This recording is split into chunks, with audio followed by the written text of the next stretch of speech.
Hey, what's up guys? This is Dan from Marakana, and I'm going to be talking to you today a bit about the Eclipse integrated development environment. Eclipse is the IDE that we like to use for a lot of our training classes here. It's an open source product. You can get it for free, and it turns out to be pretty customizable, so it ends up being very applicable for lots of the different training courses that we do here. Okay, so first things first. Want to point out that you do need to get a copy of the Java runtime installed on your system beforehand if you don't have it already. You're going to need at least Java 5. Java 7 is out, but we actually prefer Java 6 just because it's got essentially all of its compatibility issues that have already been ironed out over the last few years. So again, please go ahead and download either the JRE or JDK version 6 before you follow along here. Okay, so the first thing that we're going to look at is basically this list of Eclipse downloads, and instead of having just one, download Eclipse, there's actually lots of different choices on the menu. So just wanted to go over a few of these. There's lots of different options here. So Eclipse for Java developers, that's a 127 meg download. Eclipse for Java EE developers, seems like it comes with some more stuff. It's 210 megs. There's Eclipse Classic, Eclipse for C++ developers, and so on. And what this really is all of these come with sort of the core Eclipse functionality, and then it bundles some additional features. So for example, the Eclipse IDE for Java developers is going to have the JDT, the Java Development Tools, pre-installed in this bundle. So we're going to go ahead and download the Eclipse IDE for Java developers. I'm on a Mac, so I'd want the Cocoa 64-bit version. And actually, I'm not going to download this just now. I've already got it here to save some time. So to install it, all that you need to do, and really nice thing about Eclipse here, is the installation process is the same across all different platforms, whether you're on Mac or Windows or Linux. All you need to do is basically unzip the tarball that you download. So let's go ahead and tar xzvf.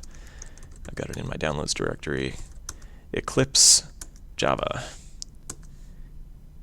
All right, so we are extracting Eclipse into the Eclipse directory, and now all that I really need to do is cd Eclipse and run Eclipse. All right, so you can see we're running Eclipse Indigo. This is version I. Basically, the previous was Helios and so on. I think Ganymede. So these are all alphabetically ordered, and the first thing that we see here is that the workspace launcher wants us to select a workspace. So let's take a closer look here. Eclipse stores your projects, so you can have potentially multiple projects at the same time in a folder called a workspace. So let's choose something for this. Let's say Marakana demo workspace. And if you wanted to, you could just click the little checkbox you saw there to use that as a default. And great, we've got Eclipse running. So let's maximize this. Close the splash screen. And before I get into any of the stuff that you're seeing here just yet, I wanted to point out, like I talked about before, with the different packages that you can download. You can also do this from within Eclipse in sort of an a la carte fashion. And the way you do that is maybe somewhat unintuitively through the Help menu. Under Help, you look for Install New Software. Click that, and it's going to ask you to work with a particular update site. So Eclipse has this notion of update sites, which is basically its own sort of package management system that's based on these remote repositories where Eclipse packages are hosted. And let's see, in the Eclipse for Java package, I've got 3 pre-installed or predefined update sites. And the one that I care about right now is not updates, not Myelin, but rather Indigo, because that's the release that we're working with right now. So the first time you go ahead and do this, it's going to take a minute to update the list of packages here, because it's a fairly hefty set. So we'll give that a minute. And there we go. So there's a whole list of things to choose from here.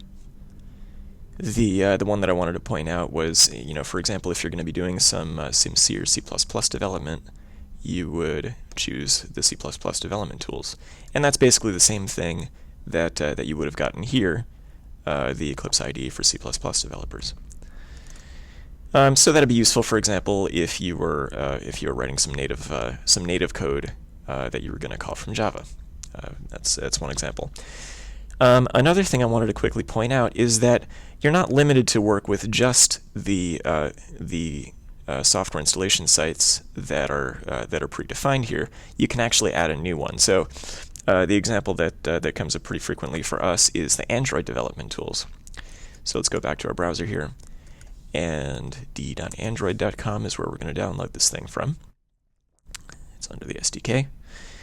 And the ADT plugin for Eclipse. So let's take a peek at this. We're going to read the installing the ADT plugin instructions, and here we go. Downloading the ADT plugin. It gives us the URL for a download site. So it's going to give us full instructions here, but I'll just go ahead and do it quickly. We're going to add a new download site. Call it ADT plugin. Copy paste that URL in. Hit OK. And in just a second, we're going to look at the components that this software site provides. So again, we get a sort of similar list. It loaded a bit quicker this time, and we would choose the Android developer tools. One last thing I want to point out about this: some of these plugins, such as the developer tools here, these Android developer tools, are actually not self-contained. The Android developer tools plugin won't actually do anything without a copy of the Android SDK installed. So just something to be aware of as you're going through plugin installation. You may have to do some additional configuration after the plugin is installed. Okay, so I'm going to just cancel out of this. We don't need any additional functionality for what we're going to do right now. Okay, so quick overview of just what you're seeing here in the default workspace, the default screen. This is the Java perspective. A perspective is basically a layout of views. So these individual panels and tabs are each called views, and a perspective is just sort of a predefined collection of those. You can choose a number of additional perspectives, such as the debug perspective, or what else we got here, the XML perspective, CVS repo explorer, and Git repo explorer, and so on. And these just make your workflow a little bit easier because they bring the views that you're going to be most likely working with to sort of the forefront. So we'll see an example of the debug perspective in just a bit. But for now, we're going to stick with the Java perspective. I'm actually going to go ahead and close the task list because I don't care about that. And I'll close the outline as well. And here's sort of the place where we want to start is the package explorer. And the first thing that we want to do when we're going to create a new project from scratch is new Java project. So this is one of potentially many projects that you're going to have in your workspace. I'm going to call this Echo. We're going to be doing a sort of like a Hello World, just for demo's sake. This is going to be something that echoes arguments from the command line. We'll use the default location. We'll use the Java 6 JRE. And let's just go ahead and click Finish. All right, so we've got now a Java project called Echo. We can expand that, and we see that we've got an empty source directory. And we're also referencing all of the jars that are part of the JRE, the Java SE6 JRE. So you don't need to worry too much about those, but just in case you ever needed to figure out which version of the Java libraries or which version of some third-party libraries you're using, they would also show up in your project here under the Package Explorer. All right, so let's go ahead and create a new package in our project. We'll say com.marakana.echo. And within that package, we'll create a new class. again, call it echo. And this is something that that turns out to be pretty handy. It sort of takes care of a fair amount of the boilerplate for you. It says, yep, we're putting it under the source folder in the echo package. We're calling it echo.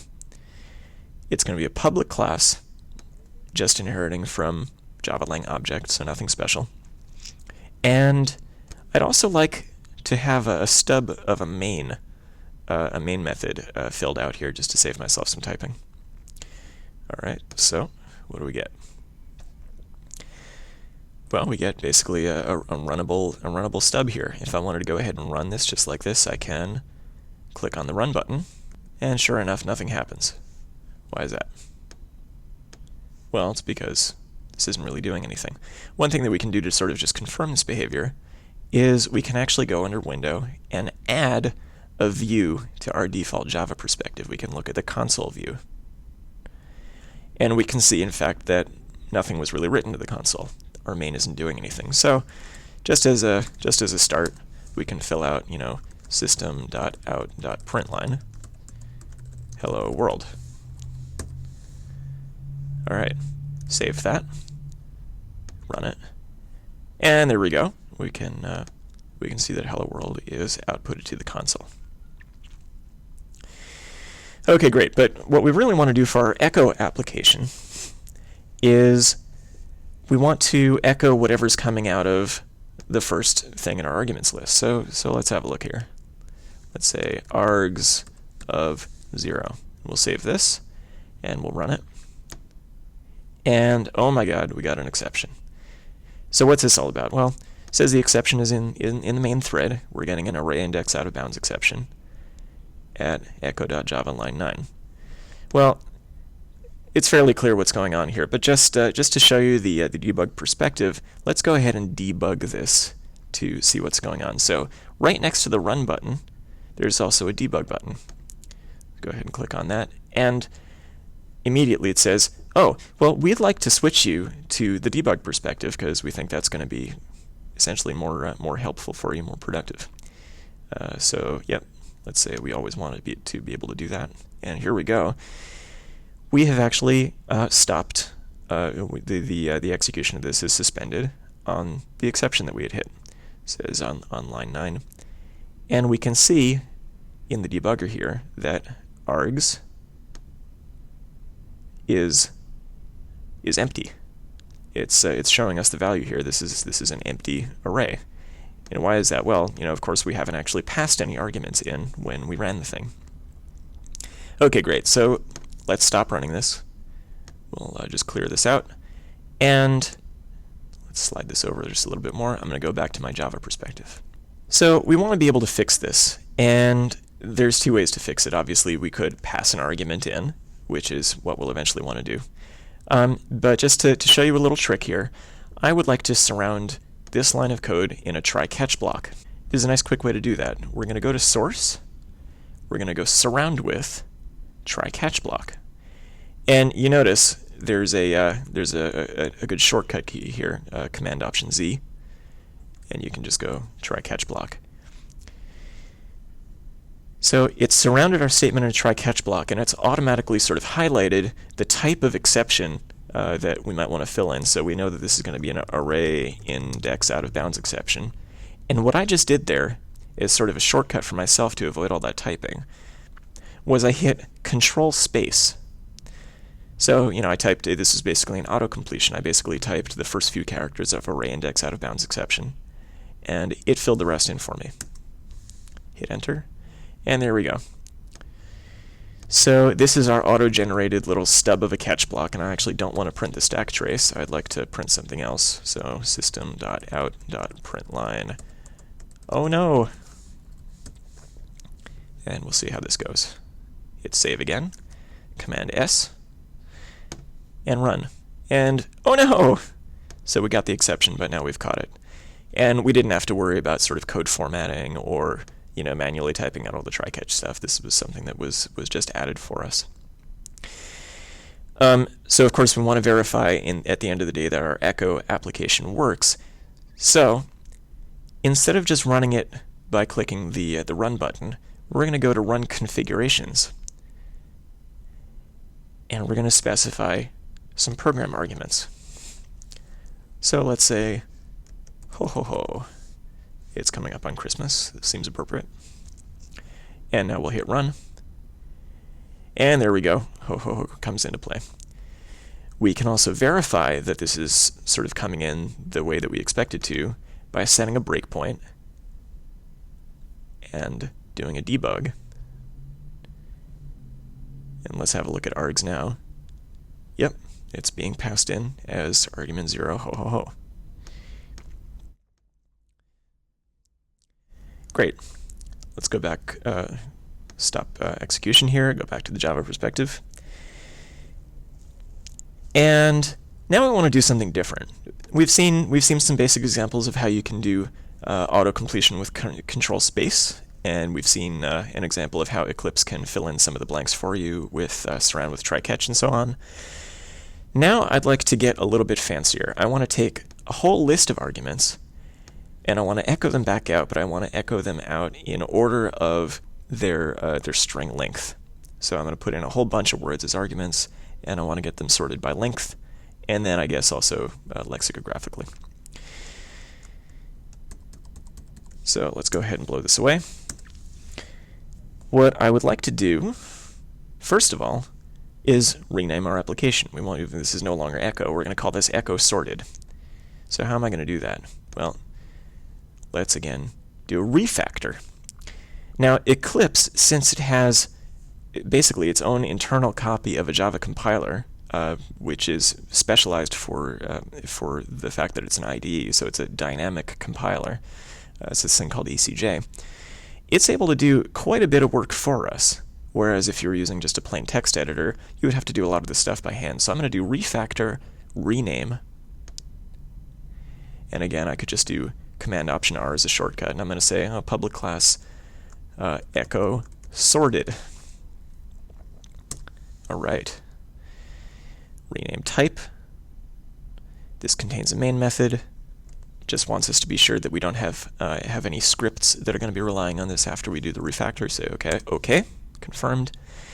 And not only did we get this renamed, Eclipse was also smart enough to follow the Java rules and say that our Java file name is now echosorted.java. So very cool. Now, in order to help us with this application, I'm going to pull in a third-party library, something some folks may be familiar with, something called Guava, and Guava is just going to help us write some of the boilerplate code here. So, how do I want to do this? Well, I've got a copy of. Put this in the background.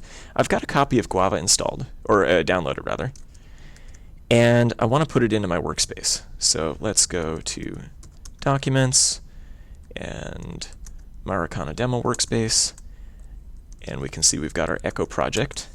Oh, one thing I could actually do is rename the project as well. Let's do a refactor, rename, Echo sorted.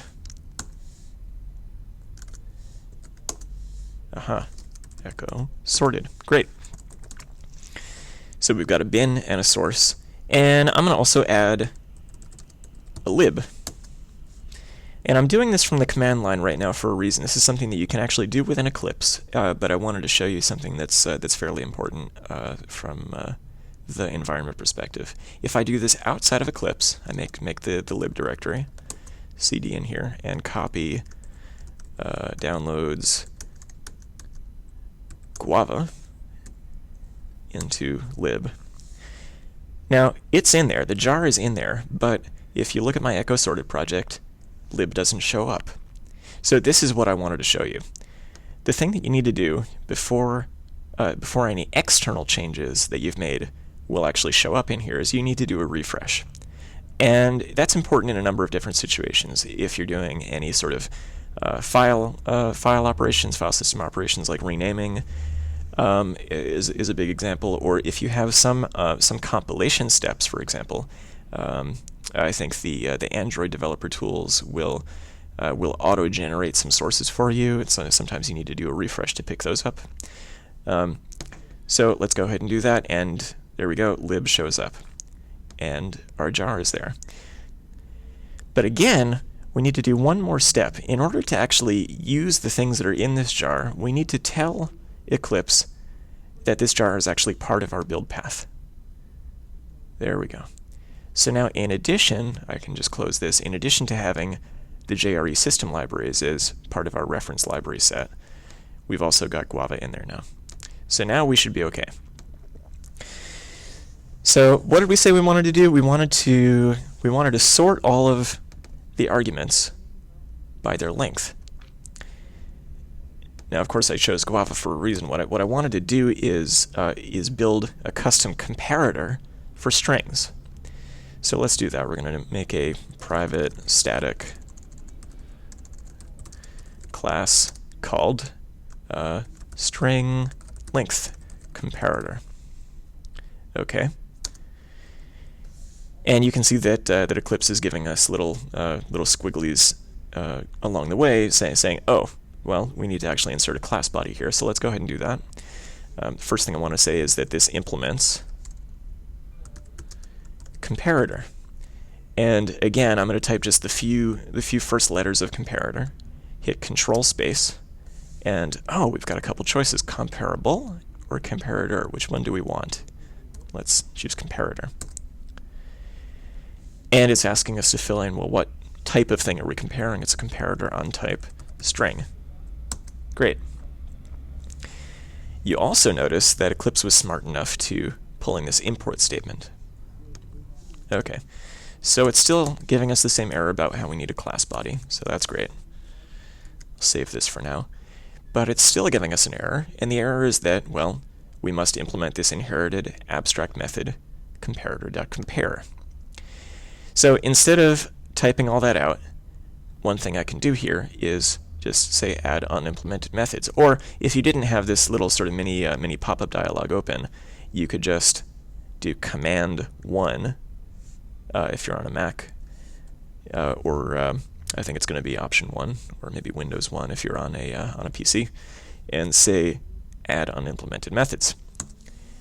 And just like we had the try-catch block before, sort of automatically inserted for us, what this is going to do for us is give us a stub of the compare method. And again, it's smart enough, since we said this is a comparator of strings, it's smart enough to say, oh, well, we're comparing two strings. So that's great. We're comparing two strings. I always like, and this is just sort of personal preference, I always like to call these the left-hand side string and the right-hand side string. But that's just me being geeky. So now we actually want to fill this in. And the way that I'm going to do this, the reason why I pulled Guava in, is so that I can use it as a helper in this compare function. And we're going to use something from the Guava library called comparison chain. Let's see, comparison chain, again, we just pulled this in directly by doing our autocomplete. And the way that this works is we say comparison chain.start. You don't really need to know anything about this. This is just for the sake of our example here. Comparison chain.start, and what we're comparing is string lengths. So compare LHS.length, RHS.length, and we want to actually keep going with this chain, so we're going to say compare, since, you know, if these two lengths are actually equal, we still want to be able to differentiate between different strings. So let's also say just LHS and RHS dot, let's see, where are we, dot result, and we want to return this. Great. But this is a little bit unwieldy right now. We've got this big one-line statement. So let's try something here. Let's try and go and format it. So I did Command-Shift-F, and that did a format for us. And what I can even do, just for fun, I can even just do a little bit of this myself. Hit return here. Now we've got our dot compares on one line each, and dot result. There we go. So this is our custom comparator. So that's great, but we can still see we've got a yellow squiggly here that's representing a warning. And what it's telling us is that, oh, it's never used locally. All right. So let's go and use it somewhere. What we want is, let's see, we want to take the arguments and sort them, right?